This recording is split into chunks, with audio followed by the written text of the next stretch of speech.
वहाँ पर जो मार्केट बनी हुई है वो सारी की सारी इलीगल है। उसके लिए प्रॉपर चैनल जो सरकार की तरफ से जो काम करना चाहिए था वो नहीं किया गया। रेवेन्यू डिपार्टमेंट वहाँ पे क्यों खामोश है कि जहाँ अगर किसी अफसर की किसी आदमी के साथ अनबन है उसके खिलाफ कार्रवाई हो जाती है, जिसके साथ उसकी कोई अनबन नहीं है उसके खिलाफ कोई कार्रवाई नहीं होती। उसको वो वहाँ पे बैठे हुए हैं, ना हमें किराया मिलता है, ना उनको किराया मिल रहा है, ना हमें कुछ मिल रहा है। जैसे कैसे उनको वहाँ पे बिठाया गया, मैं नहीं उसके बीच में जाना चाहता। वो उस बारे में आप भी जानते हैं सब कुछ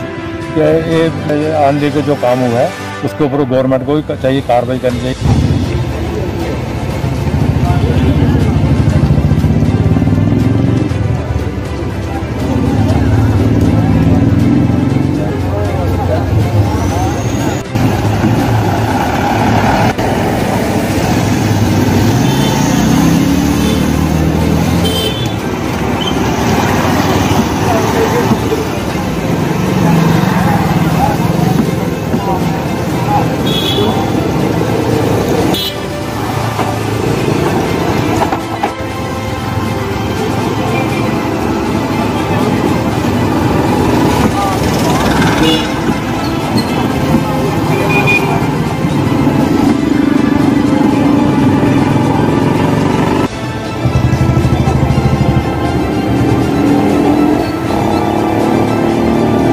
मैं समझता हूँ कि रेवेन्यू वालों को भी चाहिए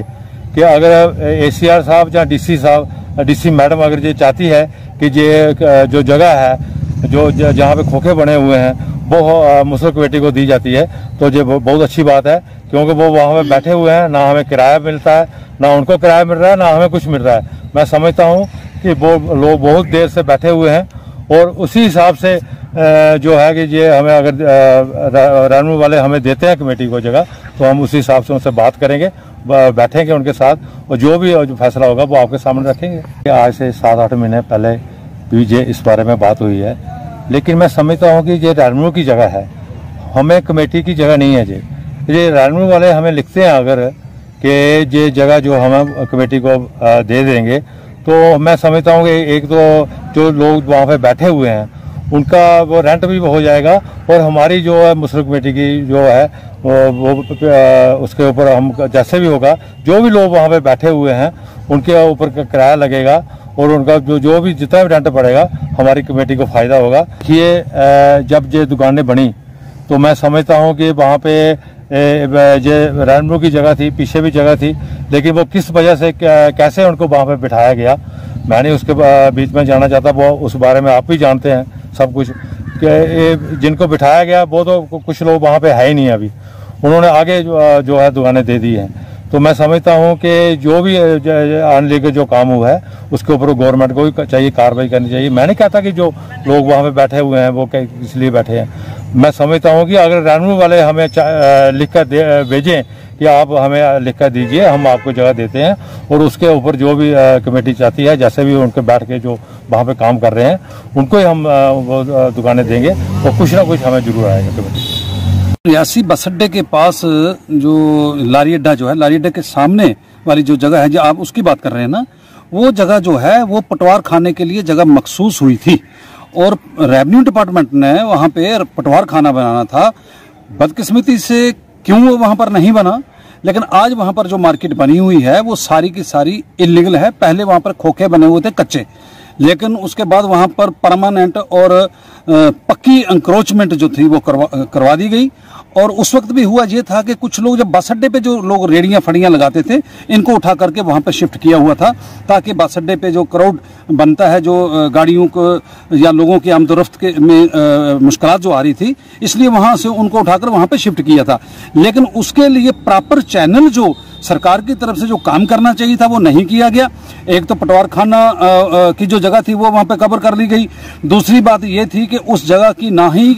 कमेटी को कोई आमदन है ना ही सरकार को कोई आमदन है, जबकि वो जगह अगर उसकी प्रीमियम देनी हो तो मुझे लगता है कि 50 लाख रुपए में एक दुकान वो जो है वो उसके प्रीमियम जो है वो आ सकती है। लेकिन मुझे समझ नहीं आती है कि रेवेन्यू डिपार्टमेंट वहां पे क्यों खामोश है और म्यूनसिपैलिटी की तो वो जगह ही नहीं है। जो सीधी बात है, म्यूनसिपलिटी वाले अगर ये कहें कि हमें वो उसका किराया दे दो, वो किसी सूरत में वो किराया नहीं ले सकते हैं। अलबत्ता अगर रेवेन्यू डिपार्टमेंट की तरफ से अगर उन लोगों को ही वो जगह अलॉट कर दी जाए, जो लोग वहां पर बैठे हुए जो काम कर रहे हैं, उनसे किराया आना शुरू हो जाए, क्योंकि ये कौम की प्रॉपर्टी है, इसका कौम को फायदा होना चाहिए, इसका सरकार को फायदा होना चाहिए। और वो वहां पर मैं ये चाहता हूं कि अगर वहां पर एक मल्टी स्टोरी बिल्डिंग बनाई जाए, और वो स्टोरी जो है वो मैं कहता हूं कि रियासी म्यूनसिपलिटी की तरफ से बनाई जाए, या रेवेन्यू डिपार्टमेंट की तरफ से बनाई जाए, या किसी और एजेंसी की तरफ से बनाया जाए, जिससे ये हो कि वो जो उसकी जो आमदन आए वो लोगों की फलाह बहबूदगी पर, लोगों की डेवलपमेंट पर वो पैसे जो हैं वो खर्च किए जा सके। और वहां पर नीचे जो दुकानें बनती हैं, जो लोग वहां पर बैठे हुए हैं,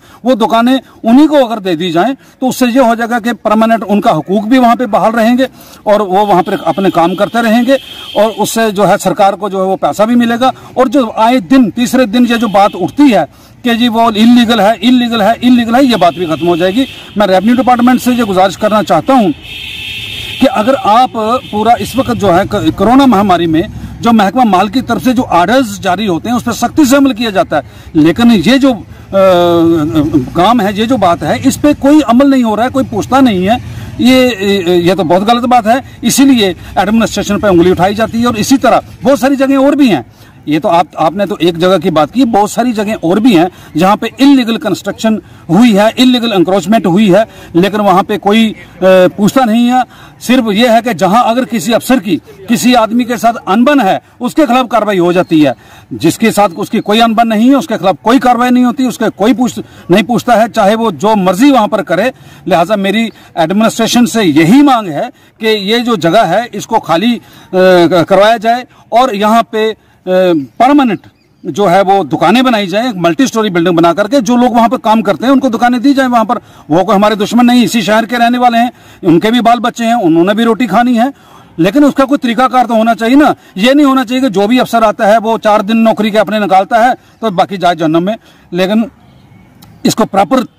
तरीके के साथ, इसको एक जो कायदा और कानून के मुताबिक इस पर अमल किया जाए, ताकि जिसका लोगों को भी फायदा हो, सरकार पर भी उंगली जो है वो ना उठे।